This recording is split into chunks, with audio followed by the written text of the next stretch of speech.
ಆಮೇಲೆ ಇನ್ನೊಂದೇನಪ್ಪ ಅಂತಂದರೆ ಲಾಸ್ಟ್ ಮೂಮೆಂಟ್ವರೆಗೂ ಕೆಲವ್ರಿಗೆ ಸ್ವಲ್ಪ ಇದಿತ್ತು. ಬಟ್ ನಾನು ಅರ್ಧ ಅಂದರೆ ಬ್ಯಾಟಿಂಗ್ ಯಾವಾಗ ಅವರು ಫಸ್ಟ್ ಬ್ಯಾಟ್ ತೊಗೊಂಡ್ರು ನಾನು ಅವಾಗೇ ಡಿಸೈಡ್ ಮಾಡಿದೆ. ಅಂದರೆ ತುಂಬ ದಿವಸದಿಂದ ನಮ್ಮ RCBನೇ ಬರೋದು ಅಂತ ನಾನು ಅದರ ಬೆಳಗ್ಗೆನೂ ಕೆಲವೊಂದು ಇದರಲ್ಲಿ ಪ್ರೆಡಿಕ್ಷನ್ ಕೊಟ್ಟಿದ್ದೀನಿ, 2 ಡೇಸ್ ಹಿಂದೆನೂ ಪ್ರೆಡಿಕ್ಷನ್ ಕೊಟ್ಟಿದ್ದೀನಿ. ಆದರೆ ನಿನ್ನೆ ಕೂಡ ಬ್ಯಾಟಿಂಗ್ ಯಾರು ಅವಾಗ ಅವ್ರು ತೊಗೊಂಡ್ರು ಆವಾಗ ಇನ್ನೂ ಕನ್ಫರ್ಮ್ ಆಯಿತು ನಮ್ಮ RCB ತಂಡನೇ ವಿನ್ ಆಗೋದು ಅಂತ. ಯಾಕಂದರೆ ಫಸ್ಟ್ ಡೇನೇ ನಾನು ಹೇಳಿದ್ದೆ, ಸತತವಾಗಿ ಈ ವರ್ಷ ನಡೆಯುವಂಥ IPL ಮ್ಯಾಚಲ್ಲಿ ಯಾರು ಸೆಕೆಂಡ್ ಬ್ಯಾಟಿಂಗ್ ಮಾಡ್ತಾರೋ, ಸೆಕೆಂಡ್ ಬ್ಯಾಟಿಂಗಲ್ಲಿ ಯಾರು ಚೇಸಿಂಗಲ್ಲಿ ಸೆಕೆಂಡ್ ಬ್ಯಾಟಿಂಗ್ ತೊಗೊಳ್ತಾರೋ ಅವರೆಲ್ಲರೂ 70% ಅವರೇ ವಿನ್ ಆಗೋದು ಅಂತ ಹೇಳಿದ್ದೆ. 70% ಅಂದರೆ ಆಡಿರೋ ಮ್ಯಾಚ್ಗಳಲ್ಲಿ ಎಲ್ಲರೂ ಕೂಡ.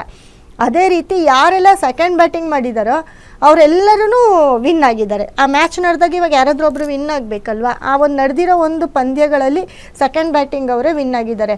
ಅದರಲ್ಲೂ ಫಸ್ಟ್ಗೆ ಹೇಳಿದ್ದೆ, ಯಾರೆಲ್ಲ ಸೆಕೆಂಡ್ ಬ್ಯಾಟಿಂಗ್ ಮಾಡ್ತಾರೆ ಸೆಕೆಂಡ್ ಬ್ಯಾಟಿಂಗ್ ತಗೊಳ್ಳೋರೇ ವಿನ್ ಆಗೋದು ಅಂತ ಹೇಳಿದ್ದೆ. ಅದೇ ರೀತಿ ನಡೆದಿದೆ. ನಿನ್ನೆನೂ ಕೂಡ ನಮ್ಮ ಅದೃಷ್ಟ ನಮ್ಮ RCB ತಂಡ ಸೆಕೆಂಡ್ ಬ್ಯಾಟಿಂಗ್ ಬಂದಿದೆ. ಹಾಗಾಗಿ ನಮ್ಮ RCB ತಂಡನೇ ವಿನ್ ಆಗಿರೋದು ಬಹಳಷ್ಟು ಖುಷಿ. ಅದು 2ನೇ ಸತಿ ಕಪ್ ಗೆದ್ದಿರೋದಂತೂ ಸಿಕ್ಕಾಪಟ್ಟೆ ಖುಷಿ, ಸಿಕ್ಕಾಪಟ್ಟೆ ಎಂಜಾಯ್ ಕೂಡ ಮಾಡಿದ್ದೀನಿ. ಯಾಕಂದರೆ ನಮ್ಮ ಒಂದು ಪ್ರೆಡಿಕ್ಷನ್ನು ನಿಜ ಆಗಿದೆ ಅಲ್ವಾ ಅಂತ. ಇವಾಗ ಜಾತಕ ಒಬ್ಬರದು ನೋಡಿ ಹೇಳೋದು ಬೇರೆ, ಆದರೆ ಮುಂದಕ್ಕೆ ಏನು ನಡೆಯುತ್ತೆ ಅನ್ನೋದನ್ನ ಹೇಳ್ತೀವಲ್ಲ ಅದು ಮೇಯ್ನ್ ಪ್ರೆಡಿಕ್ಷನ್ ಆಗಿರುತ್ತೆ. ಹಾಗಾಗಿ RCB ತಂಡ ವಿನ್ ಆಗುತ್ತೆ ಅಂತ ಫಸ್ಟೇ ಪ್ರೆಡಿಕ್ಷನ್ ಕೊಟ್ಟಿದೆ. ಅದನ್ನು ಕೇಳಿ ಎಲ್ರಿಗೂ ಖುಷಿ ಆಯಿತು. ಡಬಲ್ ಧಮಾಕ ಅಂತ ಬೇರೆ ಹೇಳ್ಬೋದು. ಎಸ್, ಹೌದು. ಮತ್ತೊಂದು ವಿಚಾರ ಅಂದರೆ ಇವಾಗ DK ಶಿ ಅವರು CM ಆಗ್ತಾರೆ ಅಂತ, ಇದಂತೂ ಕಳೆದ ಒಂದು ವರ್ಷದಿಂದ ಆಗ್ತಾರೆ ಆಗಲ್ಲ ಅಂತ ಒಂಥರ ಹಗ್ಗ ಜಗ್ಗಾಟ ತರ ಆಗೋಗಿದೆ. ಬಟ್ ನೀವಿಲ್ಲ, ಆಗ್ತಾರೆ ಅಂತ ನೀವು ಹೇಳಿದ್ರಿ.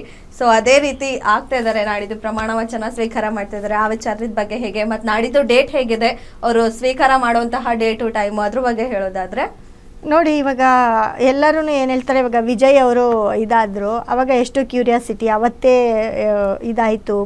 ಅದೊಂದು ಒಂಥರ ಎಲ್ರಿಗೂ ಜನಕ್ಕೆ ಕುತೂಹಲಕಾರಿಯಾಗಿತ್ತು.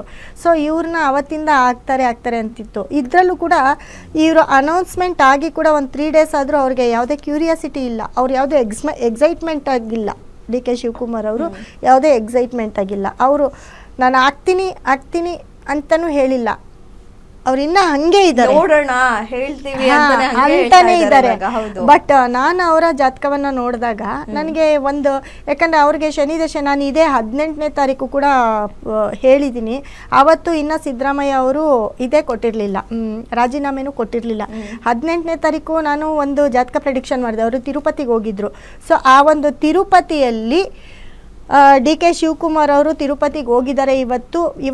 ಇವತ್ತಿನ ಒಂದು ನಕ್ಷತ್ರ ಅವ್ರಿಗೆ ತುಂಬ ಸಂಪತ್ತನ್ನು ತಂದುಕೊಡುವಂಥ ನಕ್ಷತ್ರ ಆಗಿರುತ್ತೆ. ವೃಷಭ ರಾಶಿ. ಗುರು ಬದಲಾವಣೆ ಆಗ್ತಿದ್ದಾನೆ. ಆದರೂ ಗುರು ಬದಲಾವಣೆ ಆಗೋಕ್ಕೆ ಮುಂದೆ, ಯಾಕಂದರೆ ಅವ್ರದ್ದು ವೃಷಭ ರಾಶಿ 2ನೇ ಮನೆಯಲ್ಲೇ ಗುರು ಇದ್ದ. ಈ 2ನೇ ಮನೆಯಲ್ಲಿ ಗುರು ಇರೋದ್ರಿಂದ ಅದರ ವೈಬ್ರೇಷನು ಅವ್ರಿಗೆ ಶನಿ ದಶೆ ನಡೀತಿದೆ 7.5. ಅವರು ಈ ಶನಿ ದಶೆ ನಡೀತಾ ಇರೋದ್ರಿಂದ ಅವರು CM ಆಗ್ತಾರೆ ಅಂತ ಪ್ರೆಡಿಕ್ಷನ್ ಕೊಟ್ಟಿದೆ ಈ ಒಂದು 18ನೇ ತಾರೀಕು.